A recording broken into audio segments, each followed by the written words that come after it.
Pour ce qui est de l'avenir, au niveau des nouvelles voitures, la construction des nouvelles voitures, on voit que ça évolue très rapidement, plus rapidement. En des années 80-90, ça a évolué un peu. 90 à 2000, ça a évolué aussi encore pas mal. Mais aujourd'hui, on voit qu'il y a vraiment continuellement, là, les voitures changent. On parle des véhicules hybrides, on parle des véhicules électriques, on parle de... En tout cas, nous, en tant que recycleurs, on va avoir affaire à des défis quand même très importants. Puis c'est certain qu'il va y avoir de la demande pour les pièces qu'il va y avoir dans ces véhicules-là. Maintenant, notre avenir va passer, ça c'est clair, par la formation. On va devoir avoir des choses, on va devoir avoir des cours de montée pour justement former nos démonteurs, former nos vendeurs, pour pouvoir justement être là encore dans 10 ans, dans 20 ans et dans 30 ans, justement. Pour pouvoir jouer le rôle correctement, il va falloir que nos gens à l'interne soient formés. Il va falloir qu'on ait des gens qui soient à l'affût de ce qui s'en vient, justement.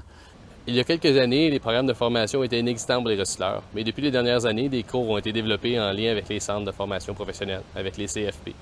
Par exemple, le cours d'évaluation de dommages ou le cours de polissage de phares ou réparation de pare-chocs. Maintenant, ce que l'ARPAC essaie de développer, c'est une formation initiale en recyclage automobile.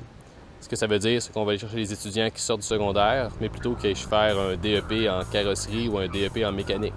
On voudrait qu'ils viennent faire un DEP en recyclage automobile.